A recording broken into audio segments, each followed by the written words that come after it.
Hello, my name is Joy Eddy, and I'm a first year student here at Xavier University of Louisiana. I'm here with Reverend Turner. Would you like to introduce yourself and tell us a little about yourself? Certainly. My name is Reverend Dr. Theodore Turner Jr. I'm the pastor of My Nola Missionary Baptist Church in Boothville, Louisiana, have been for the past 22 years. And I'm also an employee at Clackamas Parish Detention Center. I serve as a chaplain in this facility. Um, that's basically the panorama of my current standing. Thank you so much for that statement. And thank you even more for agreeing to this interview. Would you like to get started? Yes, indeed. Okay. Would you please describe your experience with Hurricane Katrina? Well, to make an understatement, to say it was traumatic is an understatement. The entire event has left all of us with what I believe, all of us who experienced it and had the effects of it, particularly in our area, with some sort of hurricane PTSD. There's so many things, emotional things we experience even today as we drive through our communities and notice many factors are out of place. People are out of place and things of that nature. But nevertheless, our desire to live here, our motivation to continue to create a society capable of sustaining a good life is greater than anything that we've experienced. Thank you so much. How did the hurricane impact the way that you see life?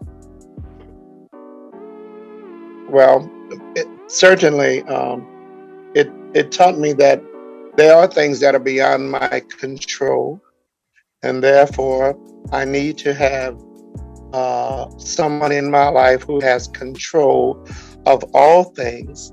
And so, in that regard, it strengthened my faith in God, who, in spite of the difficulties we faced and experienced, has sustained us and supplied us with the essentials that we need for life. Thank you. Did you return to New Orleans after Katrina? Why or why not? Well, first of all, I live 75 miles south of New Orleans. So New Orleans is a whole nother world in comparison to where we live. And also, yes, I returned immediately. I remember the night that our community was being devastated by the hurricane. I was watching it on a big screen TV at the United Methodist Church right there on Trenton Boulevard in your area. And we were watching it on a giant screen TV. And the pastor asked me then, what are my intentions now that my community is destroyed?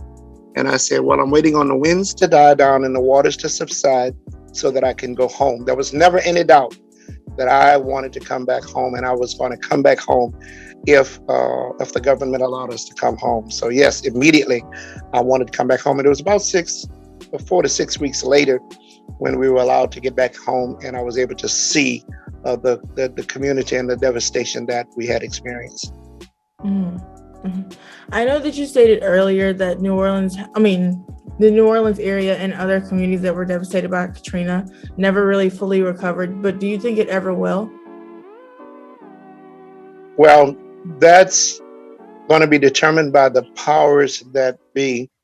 And when I say that, I'm talking about government entities and also businesses who have a desire to invest in this area. Because now, just like the potential for a natural disaster exists as it does everywhere, there's no safe place in the world, no place exempt from the possibility of natural disasters. But now, because crime is so rampant, people are hesitant about the New Orleans area particularly. But here in our community, that's not a factor.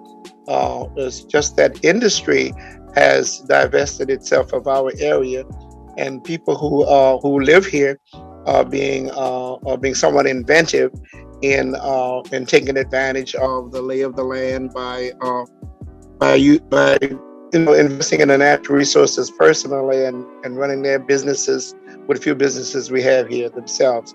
So we're sustaining ourselves here, and I don't know if I know we won't ever be back where we are because I'd say 60 to 70% of the people are gone that we grew up with and were here to begin with. Mm-hmm. Thank you. Did Katrina impact your career? Not really, because prior to working for the sheriff's department, I worked for a tugboat company. I was a compliance officer for a tugboat company. So all of this is oil field work, and this being the hub of for some time of the oil field industry. We always have employment here. A lot of that work has shifted to the west post Katrina, and also because of some other issues in the area, inadequate planning by local governments to take advantage of the chance to grow the industry here. But no, I've always had employment, always found employment, and I think in my entire career, 50 years of working from a little boy up till now, I've never been without a job more than 3 weeks. So, and I've always managed to find something that was conducive to what I wanted to do. Thank you. And this is the last question.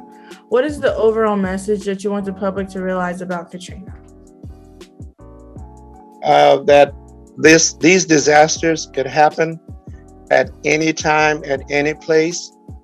That we people need to be more sensitive and compassionate for people who go through these disasters, and less judgmental, because there was a time when people criticized us for returning home, stating that it was going to happen again, only for those critics to themselves who themselves later faced similar disasters, and they did just what we did, return back to their homes. To always be compassionate, have compassion.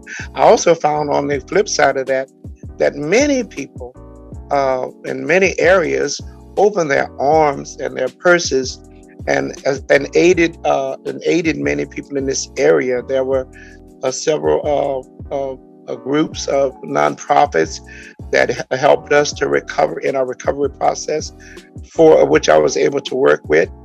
There were many of those types of people who tried to help people.